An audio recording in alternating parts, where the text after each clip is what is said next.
اب وقت ہے مختصر قرآنی پیغام ان کو پیش کرنے کے لیے چند طالبات ہیں جس کا عنوان ہے گناہ کرنے کی 4 وجوہات۔ انجم معین الدین، فضا جمیل، حفصہ عمر، ذکرہ رفعت، حمیرہ عبید اللہ اور سمن نفیس تشریف لائیں اور بہترین انداز سے مختصر قرآنی پیغام کو عوام کے سامنے پیش فرمائیں۔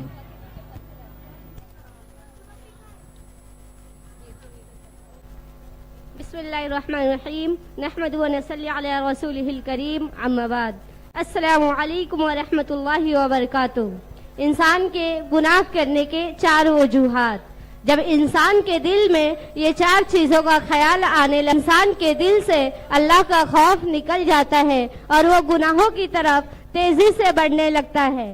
لیکن انسان کا یہ سوچنا غلط ہے۔ اس چیز کو ہم آپ کو قرآن کے ذریعے سے بتانے جا رہے ہیں۔ تو چلیے دیکھتے ہیں وہ 4 چیزیں کیا ہے جس کی وجہ سے انسان گناہ کرنے جا رہے ہیں۔ گناہ کرنے کی سب سے پہلی وجہ، پہلا، we think no one is watching us۔ میں جو چھپ کر کرنا چاہوں وہ کر سکتی ہوں، میں موبائل میں جو دیکھنا چاہوں وہ دیکھ سکتی ہوں، مجھے کون دیکھ رہا ہے۔ اللہ سبحانہ و تعالیٰ نے قرآن شریف میں ارشاد فرمایا، سورۃ الفجر آیت نمبر 14، ان ربک لبالمرصاد، بے شک تمہارا پروردگار تمہارے تاک میں ہے۔ Most surely your Lord is in observation۔ گناہ کرنے کی دوسری وجہ، دوسرا، the people think no one knows، میں جو چاہوں کر سکتی ہوں، کسی کو کیا پتا چلے گا، کون سا میں کسی کو بتا کر رہی ہوں۔ گناہ کر اللہ سبحانہ و تعالیٰ نے قرآن شریف میں ارشاد فرمایا، سورۃ الغافر آیت نمبر 19، یعلم خائنۃ الاعین وما تخفی الصدور۔ اللہ تعالیٰ خیانت کرنے والوں کو جانتا ہے اور تمہارے دلوں میں چھپے ہوئے بھید کو بھی جانتا ہے۔ Allah knows the fraud of eyes and all the secret that hearts conceive۔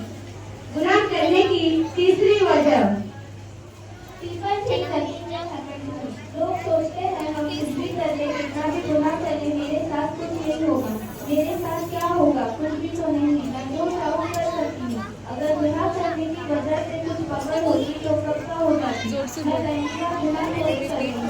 سے بولنے اللہ سبحانہ و تعالیٰ نے قرآن شریف میں ارشاد فرمایا، سورۃ الہود آیت نمبر 102، اِنَّا أَخَذَهُ عَلِيمٌ شَدِيدٌ، بے شک اللہ کی پکڑ سخت اور دردناک ہے۔ Allah's punishment is painful and strict۔ گناہ کرنے کی چوتھی وجہ، چوتھا، people think that only I was there and no one else۔ میں تو جو بھی گناہ کرتی ہوں ہمیشہ میرے بھی کرتی ہوں، اس کا فرق یہ ہونا ہے کہ کسی کو میرے گناہوں کے بارے میں پتہ نہیں چلتا۔ اللہ سبحانہ و تعالیٰ نے قرآن شریف میں ارشاد فرمایا، سورۃ المجادلہ آیت نمبر 7، مَا يَكُونُ مِن نَجْوَىٰ ثَلَاثَةٍ إِلَّا هُوَ رَابِعُهُمْ وَلَا خَمْسَةٍ إِلَّا هُوَ سَادِسُهُمْ وَلَا أَدْنَىٰ مِن ذَٰلِكَ وَلَا أَكْثَرَ إِلَّا هُمْ مَعَهُمْ أَيْنَمَا كَانُوا۔ جہاں کہیں بھی 30 شخص گفتگو کر رہے ہیں تو ان میں چوتھا اللہ ہوتا ہے، اور اگر 5 شخص گفتگو کر رہے ہیں تو ان میں چھٹا اللہ ہوتا ہے، نہ اس سے کم نہ اس سے زیادہ، مگر اللہ ان کے ساتھ ہوتا ہے۔ There is no private conversation between 3, but that he is the 4th of them, and not there 5, but that he is the 6th of them, and no less and no more, except that he is with us۔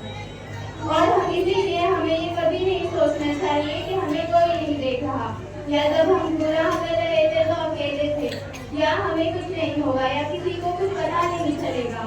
یاد رکھیں اللہ کی نظر ہر چیز پر ہے، حتیٰ کہ اندھیرے میں چلنے والی چیٹی کی بھی آہٹ کی خبر رکھتا ہے۔